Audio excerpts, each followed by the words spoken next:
എല്ലാവർക്കും സ്വാഗതം. ഞാൻ നിങ്ങളുടെ സ്വന്തം കുട്ടിമാഷ്. 5ാം ക്ലാസ്സിലെ ഇംഗ്ലീഷ് മീഡിയം സാമൂഹ്യശാസ്ത്രത്തിൽ ക്രിസ്മസ് പരീക്ഷയ്ക്കായിട്ട് ആകെ 4 പാഠങ്ങളാണുള്ളത്.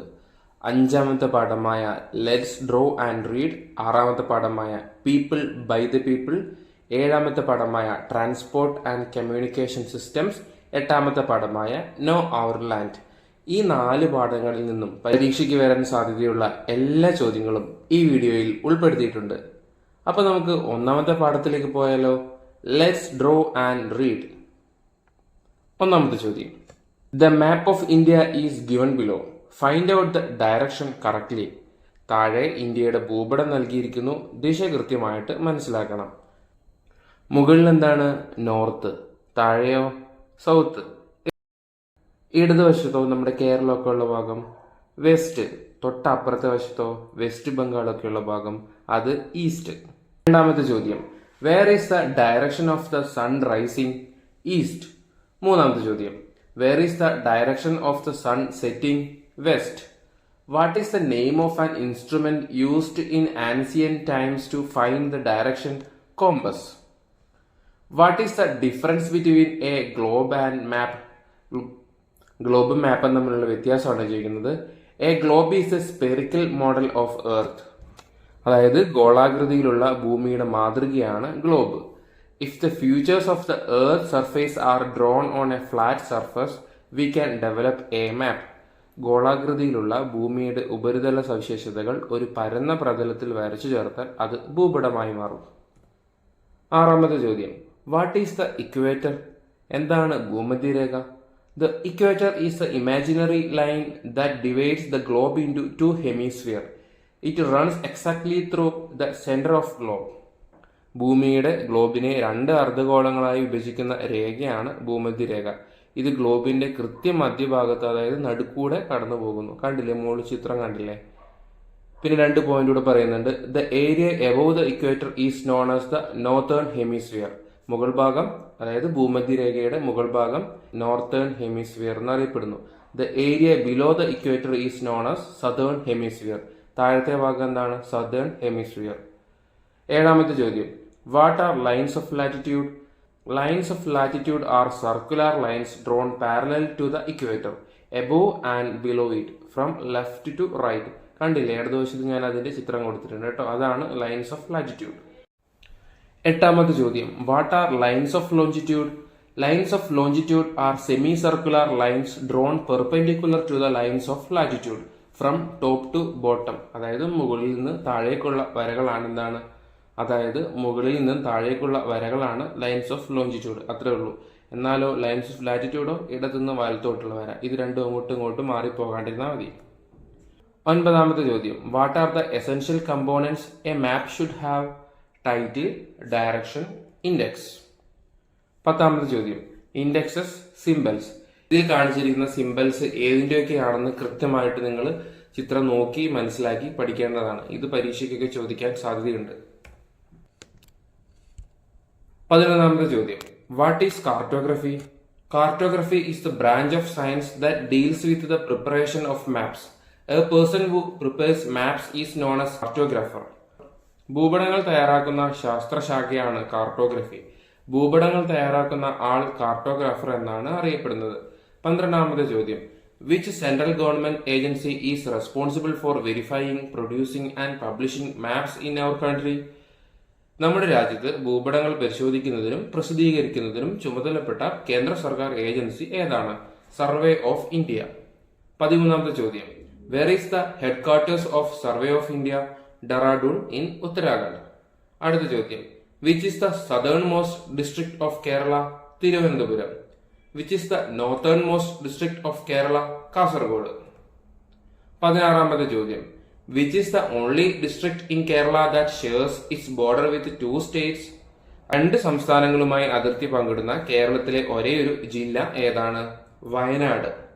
17ാമത്തെ ചോദ്യം, in which direction does the Bharathappuzha river flow? From east to west. 18ാമത്തെ ചോദ്യം, direction of the railway line from Kasaragod to Thiruvananthapuram. Kasaragod മുതൽ തിരുവനന്തപുരം വരെയുള്ള റെയിൽവേയുടെ ഡയറക്ഷൻ അല്ലെങ്കിൽ ദിശ എന്താണെന്നാണ് ചോദിക്കുന്നത്. From north to south. Which are the neighbouring states of Kerala? നമുക്കറിയാം അല്ലെ, കർണാടക ആൻഡ് തമിഴ്നാടു. 20ാമത്തെ ചോദ്യം, learn the names of the states of India and their capitals and union territories.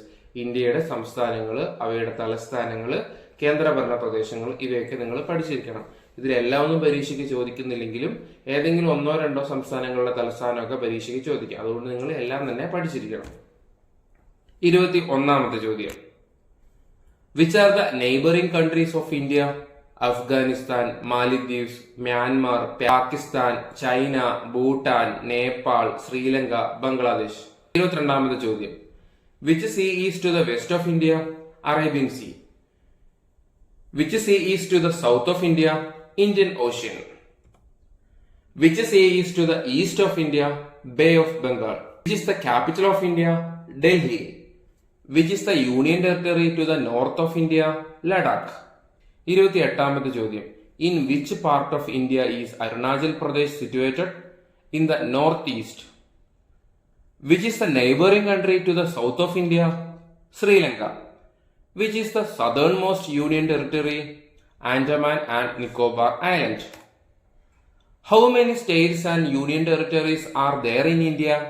28 states and 8 union territories. 32ാമത്തെ ചോദ്യം, in which year did Vasco da Gama reach the shores of Kapad near Calicut? 1498 May 20. 33ാമത്തെ ചോദ്യം, write the names of 7 continents: Asia, Africa, North America, South America, Europe, Australia, Antarctica. Write the names of 5 oceans: Pacific Ocean, Atlantic Ocean, Arctic Ocean, Indian Ocean, Antarctic Ocean. 35ാമത്തെ ചോദ്യം, which is the largest ocean? Pacific Ocean. 36ാമത്തെ ചോദ്യം, which continent is our country India a part of? Asia.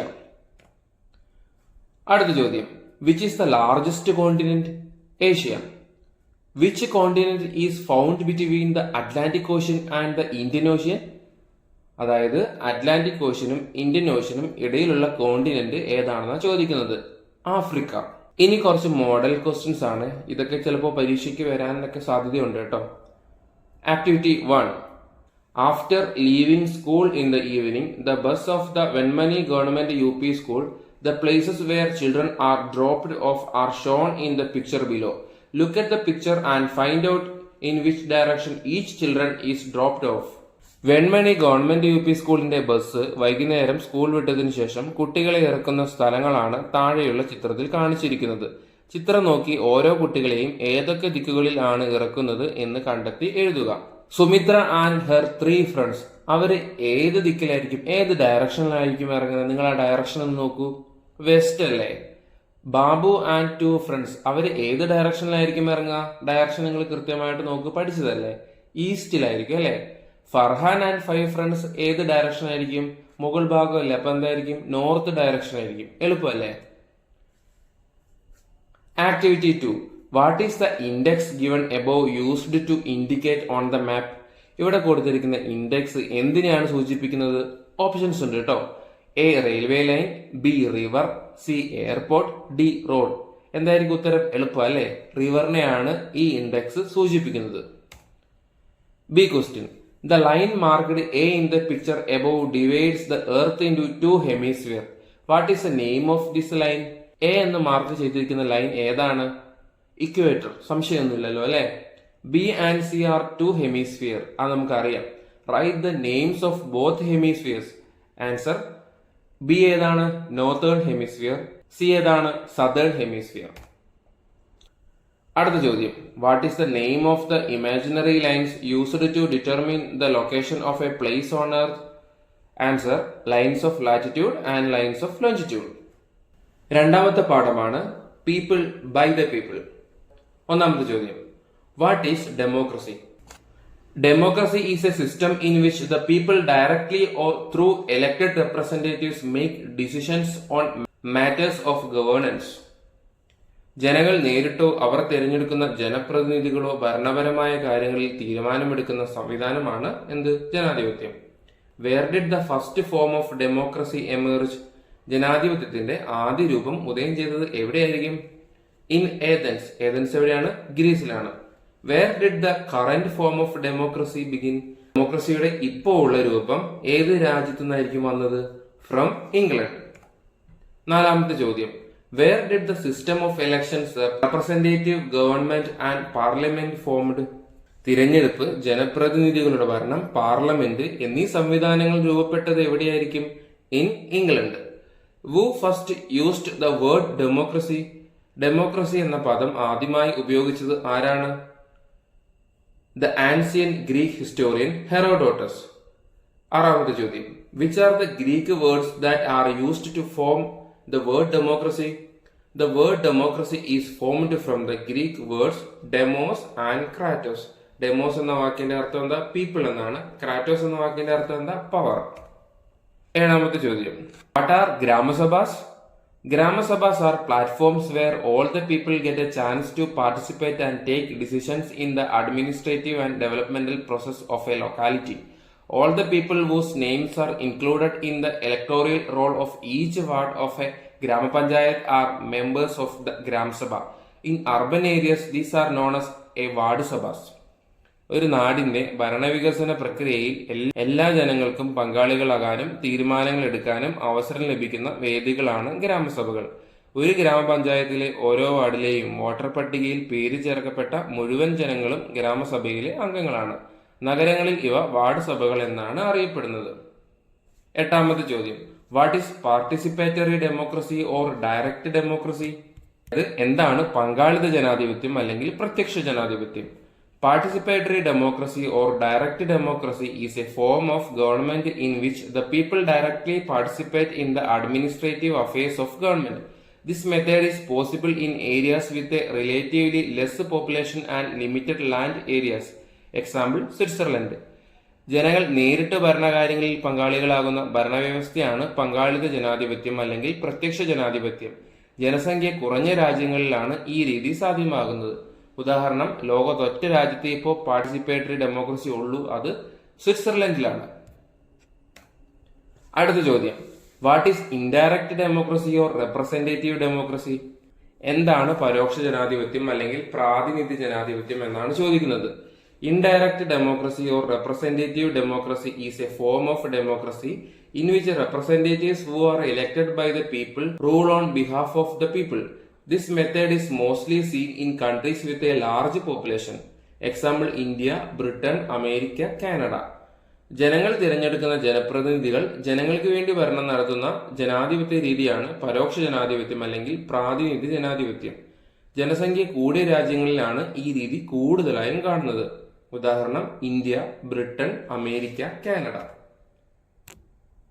പത്താമത്തെ ചോദ്യം, which is the largest democratic country in the world? ലോകത്തിലെ ഏറ്റവും വലിയ ജനാധിപത്യ രാജ്യം ഏതാണ്? ഇന്ത്യ. 11ാമത്തെ ചോദ്യം, memorise 6 characteristics of democracy given on page 90. ഈ 6 പോയിന്റ്സ് നിങ്ങൾ നിർബന്ധമായിട്ടും പഠിച്ചിരിക്കണം. 12ാമത്തെ ചോദ്യം, what is universal adult franchise? എന്ന് വെച്ചാൽ എന്താണ് സാർവത്രിക പ്രായപൂർത്തി വോട്ടവകാശം? Universal adult franchise is the right to vote in elections for everyone who has reached a certain age without any discrimination. The minimum age of the voter in India is 18 years. അതായത് യാതൊരു വിവേചനവും ഇല്ലാതെ നിശ്ചിത പ്രായം പൂർത്തിയായ എല്ലാവർക്കും തിരഞ്ഞെടുപ്പിൽ vote ചെയ്യാനുള്ള അവകാശത്തെയാണ് സാർവത്രിക പ്രായപൂർത്തി വോട്ടവകാശം അല്ലെങ്കിൽ യൂണിവേഴ്സൽ അഡൾട്ട് ഫ്രാഞ്ചൈസ് എന്ന് പറയുന്നത്. 18 വയസ്സാണ് ഒരാൾക്ക് വോട്ട് ചെയ്യാനുള്ള പ്രായം. 13ാമത്തെ ചോദ്യം, memorise the 8 stages of elections given on page 92. അതായത് ഇലക്ഷന്റെ 8 സ്റ്റേജ് ഉണ്ട്. ആ 8 സ്റ്റേജ് നിങ്ങൾ കാണാണ്ട് പഠിച്ചിരിക്കണം, പരീക്ഷയ്ക്ക് ഉറപ്പായിട്ടും വരും. 14ാമത്തെ ചോദ്യം, what is the duty of the election commission? Election commission duty എന്തായിരിക്കും? To conduct free and fair elections.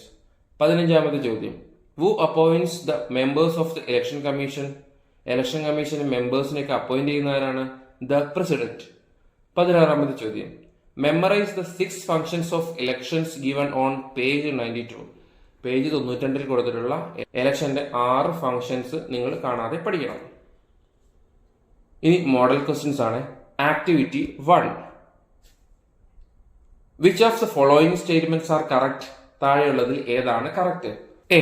Democracy is a system in which the people directly govern through representatives elected by them. അതായത് ജനാധിപത്യ ഭരണം എന്നാൽ ജനങ്ങൾ നേരിട്ടും അവർ തിരഞ്ഞെടുക്കുന്ന ജനപ്രതിനിധികളും ഭരണം നടത്തുന്ന സംവിധാനമാണ്. B.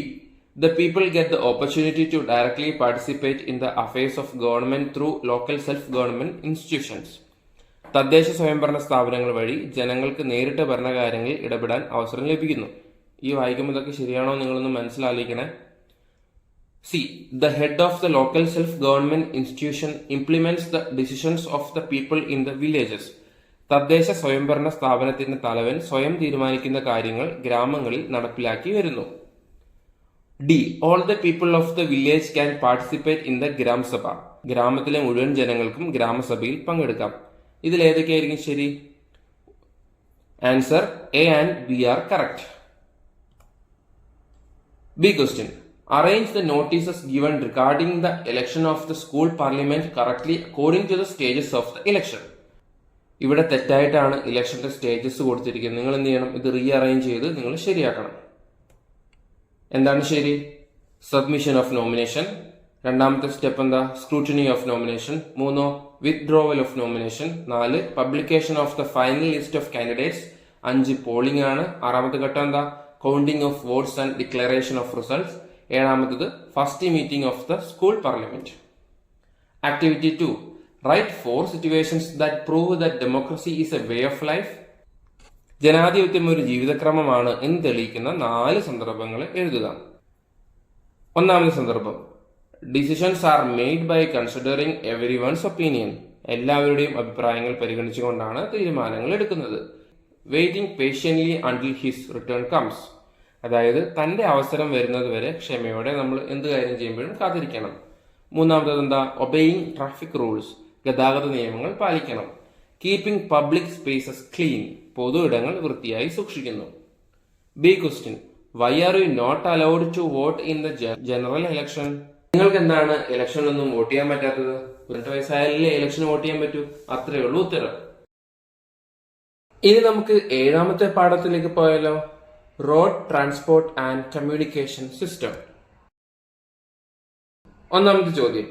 Four what purposes do humans use vehicles today? എന്തെല്ലാം ആവശ്യങ്ങൾക്കാണ് മനുഷ്യൻ ഇന്ന് വാഹനങ്ങൾ ഉപയോഗിക്കുന്നത്? Today humans mainly use vehicles for travelling, to transport goods from one place to another, entertainment, adventure, construction, emergency services, agriculture, war and cargo transportation. ഇന്ന് മനുഷ്യൻ പ്രധാനമായും വിനോദം, സാഹസിക വിനോദം, നിർമ്മാണ പ്രവർത്തനങ്ങൾ, അടിയന്തര സേവനങ്ങൾ, കൃഷി, യുദ്ധം, ചരക്ക് കൈമാറ്റം എന്നീ ആവശ്യങ്ങൾക്കായി വാഹനങ്ങൾ ഉപയോഗിക്കുന്നു. രണ്ടാമത്തെ ചോദ്യം.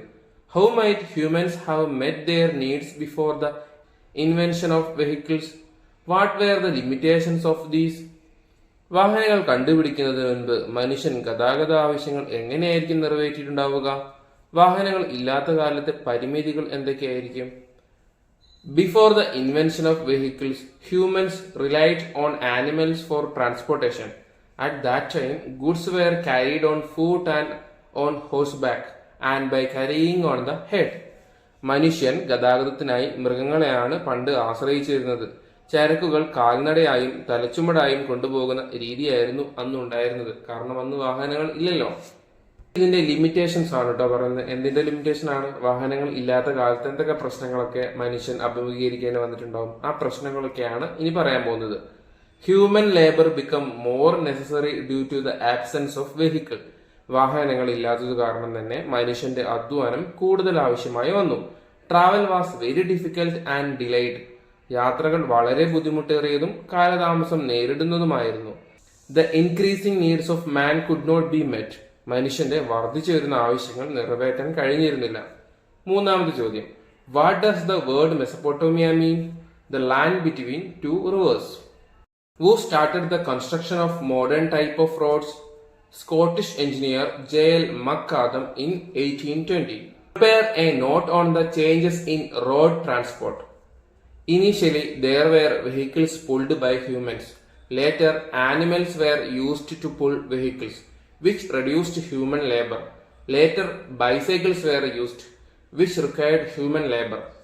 Over time, scooters which were better and made with mechanical systems, and then small cars were made. Later, large vehicles such as lorries were made to transport tea. In addition, buses that could carry more people began to run on the roads. Along with the development of vehicles, there was also improvement in transportation routes. This led to the growth of cities. The characteristics of road transport are that it is relatively cheap and can travel to any inland area. ചോദ്യം ഒന്നുകൂടെ പറയാം. Road ഗതാഗതത്തിൽ വന്ന മാറ്റങ്ങളെ കുറിച്ച് കുറിപ്പ് തയ്യാറാക്കാനാണ്. അതിന്റെ മലയാളം ഇങ്ങനെയാണ്: ആദ്യകാലത്ത് മനുഷ്യർ വലിക്കുന്ന വാഹനങ്ങൾ ആയിരുന്നു ഉണ്ടായിരുന്നത്. പിന്നീട് മൃഗങ്ങളെ ഉപയോഗിച്ച് വാഹനങ്ങൾ വലിക്കുന്ന രീതിയിലേക്ക് മാറുകയും അതുവഴി മനുഷ്യാധ്വാനം കുറയുകയും ചെയ്തു. പിന്നീട് മനുഷ്യാധ്വാനം ആവശ്യമുള്ള സൈക്കിളുകൾ ഉപയോഗിച്ചു തുടങ്ങി. കാലക്രമേണ കൂടുതൽ മെച്ചപ്പെട്ടതും യന്ത്ര സംവിധാനങ്ങൾ ഉപയോഗിച്ച് നിർമ്മിച്ചതുമായ സ്കൂട്ടറും പിന്നീട് ചെറു കാറുകളും നിർമ്മിക്കപ്പെട്ടു. പിന്നീട് ചരക്കു നീക്കത്തിന് ഉപയോഗിക്കാനായി ലോറികൾ പോലുള്ള വലിയ വാഹനങ്ങൾ നിർമ്മിക്കപ്പെട്ടു. കൂടാതെ കൂടുതൽ ആളുകൾക്ക് സഞ്ചരിക്കാൻ കഴിയുന്ന ബസ്സുകളും നിരത്തിലൂടെ ഓടാൻ തുടങ്ങി. വാഹനങ്ങളുടെ വികാസത്തോടൊപ്പം തന്നെ സഞ്ചാരപാതകളിലും വികാസമുണ്ടായി. ഇത് നഗരങ്ങളുടെ വളർച്ചയ്ക്ക് കാരണമായി. താരതമ്യേന ചിലവ് കുറവാണ് എന്നുള്ളതും ഏത് ഉൾപ്രദേശത്തേക്ക് വേണമെങ്കിലും സഞ്ചരിക്കാം എന്നുള്ളതും റോഡ് ഗതാഗതത്തിന്റെ പ്രത്യേകതകളാണ്. ആറാമത്തെ ചോദ്യം: what are the advantages of road transport? Road ഗതാഗതത്തിന്റെ മേന്മകൾ എന്തെല്ലാം? റിലേറ്റീവ്ലി ചീപ്പ്, താരതമ്യേന ചിലവ് കുറവ്. Can be used by all sections of people, എല്ലാ വിഭാഗം ജനങ്ങൾക്കും ഉപയോഗിക്കാൻ കഴിയുന്നു. Most useful for short distance travel, ഹ്രസ്വദൂര യാത്രകൾക്ക് ഏറ്റവും ഉപകാരപ്രദം. Helps in travel to inland areas, ഉൾപ്രദേശങ്ങളിലേക്കുള്ള യാത്രകൾക്ക് സഹായിക്കുന്നു. More people can travel together, കൂടുതൽ ആളുകൾക്ക് ഒന്നിച്ച് സഞ്ചരിക്കാൻ കഴിയുന്നു. ഏഴാമത്തെ ചോദ്യം: which is the fastest land transport system? കരയിലെ ഏറ്റവും വേഗതയേറിയ ഗതാഗത സംവിധാനം ഏതാണ്? Rail transport. Where did railway system was first launch? റെയിൽ ഗതാഗതം ആരംഭിച്ചത് എവിടെയാണ്? In Britain. ഒൻപതാമത്തെ ചോദ്യം: the invention of which machine led to the rise of the locomotive train? ഏത് യന്ത്രത്തിന്റെ വികാസമാണ് ലോക്കോമോട്ടീവ് ട്രെയിനിന്റെ ഉദയത്തിന് കാരണമായത്? സ്റ്റീം എഞ്ചിൻ, അല്ലെങ്കിൽ മലയാളത്തിൽ അതിനെ ആവി യന്ത്രം എന്ന് പറയും.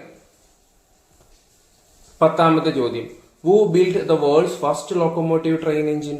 ലോകത്തിലെ ആദ്യത്തെ ലോക്കോമോട്ടീവ് തീവണ്ടി യന്ത്രം നിർമ്മിച്ചത് ആര്? 1825 George Stephenson. What was the fuel used in trains in the early days? Coal, മലയാളത്തിൽ അതിനെ കൽക്കരി എന്ന് പറയും. 12ാമത്തെ ചോദ്യം: which was the first railway line in India? ഇന്ത്യയിലെ ആദ്യത്തെ റെയിൽവേ ലൈൻ ഏതായിരുന്നു? From Bombay to Thane. Which was the first railway line in Kerala? കേരളത്തിലെ ആദ്യത്തെ റെയിൽവേ ലൈൻ എവിടെ മുതൽ എവിടം വരെ ആയിരുന്നു? From Beypore to Tirur. Who started rail transport in India? The British. 15ാമത്തെ ചോദ്യം: which district in Kerala do not have rail transport? കേരളത്തില് റെയിൽ ഗതാഗതം ഇല്ലാത്ത ജില്ലകൾ ഏതൊക്കെയാണ്? ഇടുക്കിയും വയനാടും. 16ാമത്തെ ചോദ്യം: what are the advantages of rail transport? Rail ഗതാഗതത്തിന്റെ മേന്മകൾ എന്തൊക്കെ? More people can travel together, കൂടുതൽ പേർക്ക് ഒരുമിച്ച് യാത്ര ചെയ്യാൻ കഴിയുന്നു. ചീപ്പ് മോഡ് ഓഫ് ട്രാൻസ്പോർട്ട്, ചെലവ് കുറഞ്ഞ ഗതാഗത മാർഗമാണ്. Helps in move bulk amount of goods, കൂടുതൽ ചരക്കു നീക്കത്തിന് സഹായിക്കുന്നു. ഹെൽപ്സ് ഇൻ ടൂറിസം, വിനോദസഞ്ചാരത്തിന് സഹായിക്കുന്നു. Helps in expanding the agricultural market, കാർഷിക വിപണി വ്യാപകമാക്കാൻ സഹായിക്കുന്നു. 17ാമത്തെ ചോദ്യം: for what purposes do humans use water transport? ഏതൊക്കെ ആവശ്യങ്ങൾക്കാണ് മനുഷ്യൻ ജലഗതാഗതം ഉപയോഗിക്കുന്നത്? For travel, for moving goods, for fishing, for adventure. Write the names of the major ports in Kerala. കേരളത്തിലെ പ്രധാന തുറമുഖങ്ങൾ ഏതൊക്കെയാണ്? വിഴിഞ്ഞം പോർട്ട്, അത് തിരുവനന്തപുരമാണ്.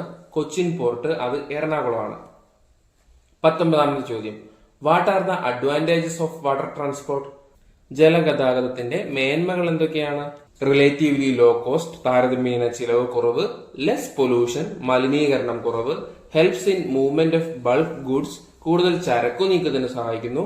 Helps in trade with foreign countries, വിദേശ രാജ്യങ്ങളുമായി വ്യാപാരത്തിന് സഹായിക്കുന്നു. 20ാമത്തെ ചോദ്യം: who build the first form of today's aeroplane? Orville Wright and Wilbur Wright. ഇവരെ റൈറ്റ് സഹോദരങ്ങളെന്ന് വിളിക്കുന്നു. ഇവരാണ് ഇന്നത്തെ വിമാനത്തിന്റെ ആദ്യ രൂപം ഉണ്ടാക്കിയത്.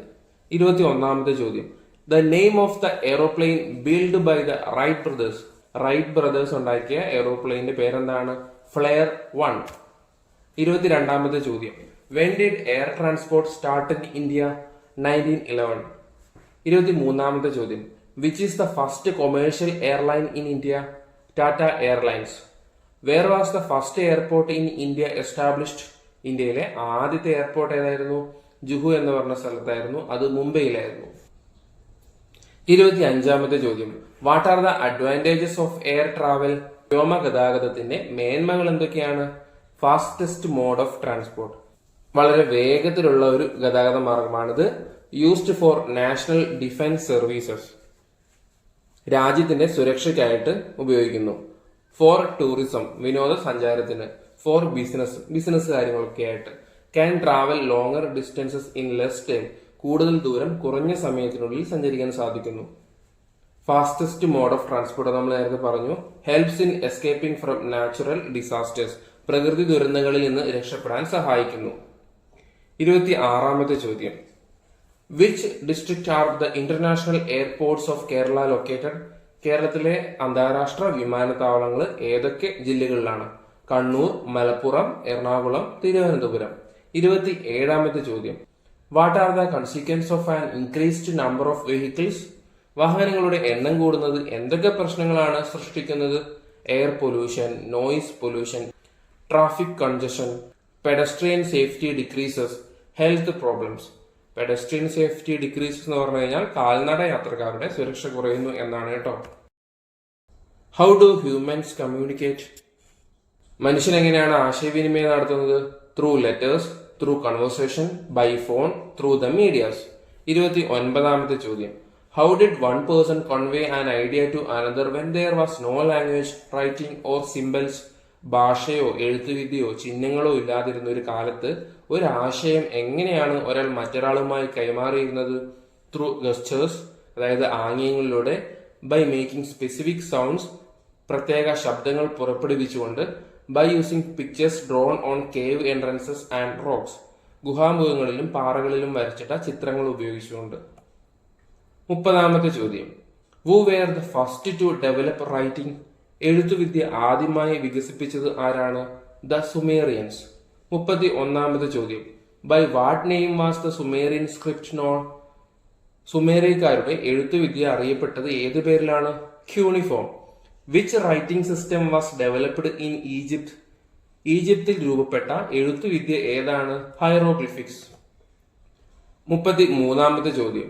Who invented the printing technology? അച്ചടി സാങ്കേതിക വിദ്യ രൂപപ്പെടുത്തിയത് ആരാണ്? The Chinese. Who invented the iron printing press? Gutenberg. Which was the first book printed entirely in Malayalam?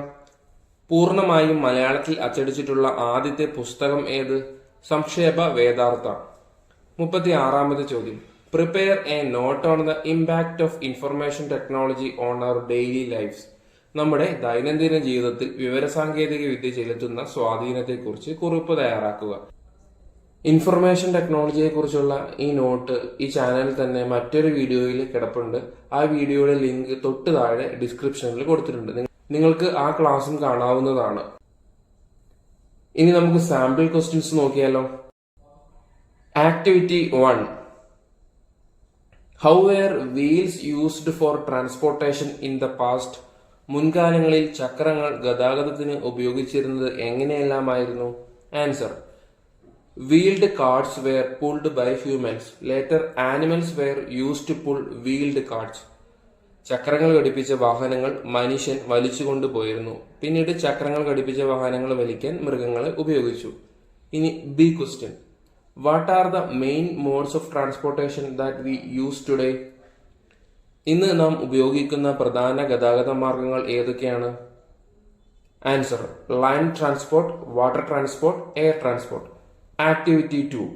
Find out which type of transportation has the following characteristics and write them down. താഴെ പറയുന്ന പ്രത്യേകതകൾ ഏതുതരം ഗതാഗത മാർഗത്തിൻ്റെതാണെന്ന് കണ്ടെത്തി എഴുതുക. A. The most economical mode of transportation that can carry the most people. കൂടുതൽ പേർക്ക് യാത്ര ചെയ്യാൻ കഴിയുന്ന ഏറ്റവും ചെലവ് കുറഞ്ഞ ഗതാഗത മാർഗം ഏതായിരിക്കും? Answer A, rail transport. B, relatively less polluting mode of transport. താരതമ്യേന മലിനീകരണം കുറഞ്ഞ ഗതാഗത മാർഗം. അത് ഏതായിരിക്കും? Water transport. C, fastest mode of transport. ഏറ്റവും വേഗതയേറിയ ഗതാഗത മാർഗം. അതേതായിരിക്കും? എയർ ട്രാൻസ്പോർട്ട് ആയിരിക്കും അല്ലേ?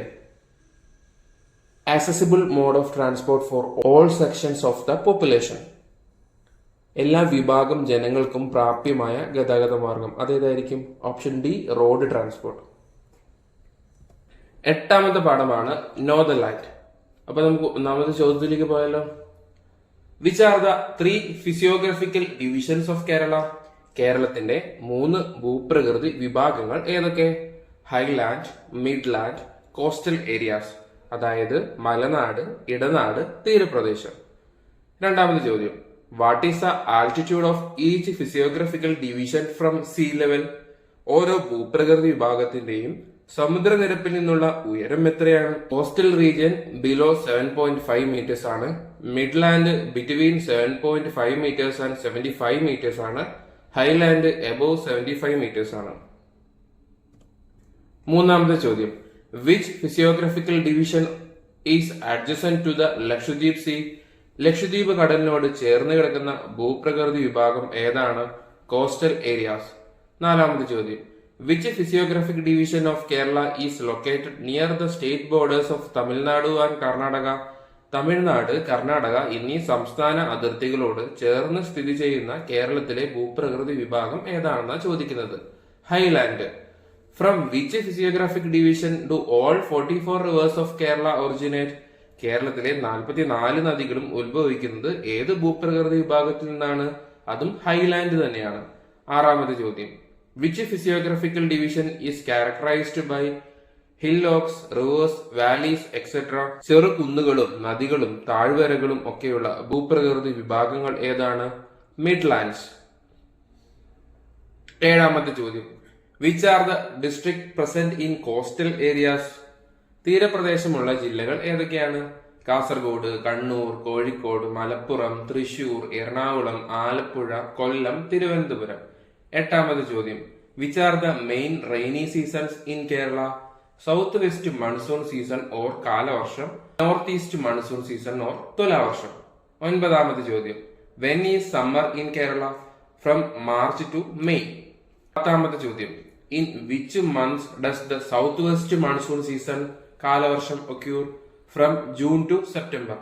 11ാമത്തെ ചോദ്യം, in which months does the north east monsoon season thulavarsham occur? From October to November. Which are the main soil types in Kerala? കേരളത്തിൽ പ്രധാന മണ്ണിനങ്ങൾ ഏതൊക്കെയാണ്? Red soil, alluvial soil, laterite soil, forest soil, black soil and peat soil. 13ാമത്തെ ചോദ്യം, what are the conditions that adversely affect soil? മണ്ണിനെ ദോഷകരമായി ബാധിക്കുന്ന സന്ദർഭങ്ങൾ ഏതെല്ലാം? Excessive use of fertilisers and pesticides, അമിതമായ രാസവള കീടനാശിനി പ്രയോഗം. Throwing away plastic waste, plastic മാലിന്യങ്ങൾ വലിച്ചെറിയുന്നത്. അൺസയന്റിഫിക് മൈനിങ്, അശാസ്ത്രീയമായ മനുഷ്യനിർമ്മിതികൾ.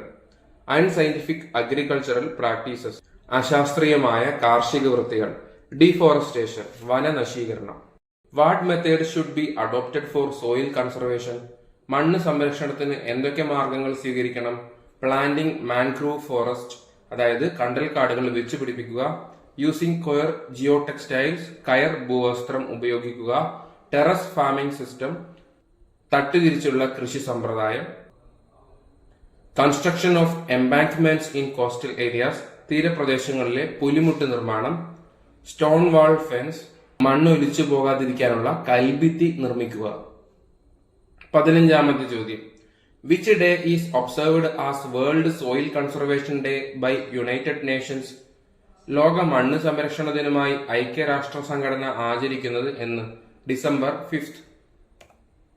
16ാമത്തെ ചോദ്യം, what are the main water sources in Kerala? Wells, rivers, springs, ponds, tube wells, lakes. 17ാമത്തെ ചോദ്യം, how many rivers are there in Kerala? 44. Which rivers flow eastwards? കിഴക്കോട്ട് ഒഴുകുന്ന നദികൾ ഏതൊക്കെ? Kabini, Bhavani, Pamba. What are the ways to conserve water? ജലസംരക്ഷണത്തിനുള്ള മാർഗങ്ങൾ എന്തൊക്കെ?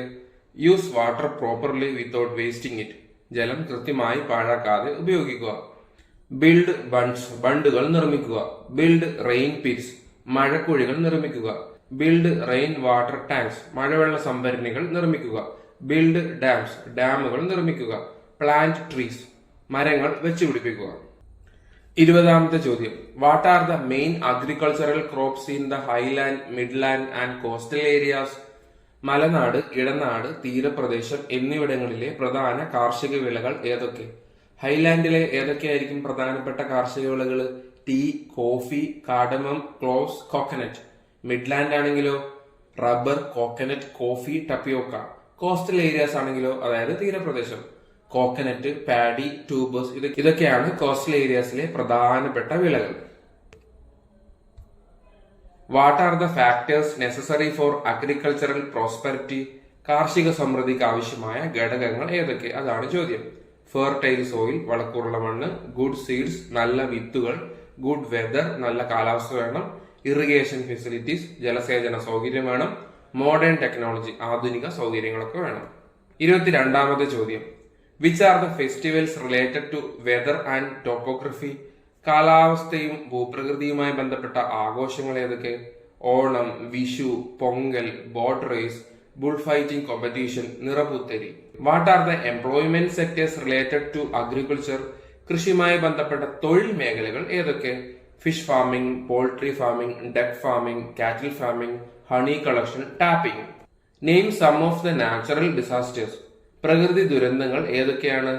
Cyclone, forest fire, earthquake, landslide, flood, tsunami. ഈ വീഡിയോ ഇഷ്ടമായെങ്കിൽ ലൈക്ക് ചെയ്യുക, ഷെയർ ചെയ്യുക. ചാനൽ സബ്സ്ക്രൈബ് ചെയ്യാൻ മറക്കില്ലല്ലോ അല്ലേ? താങ്ക്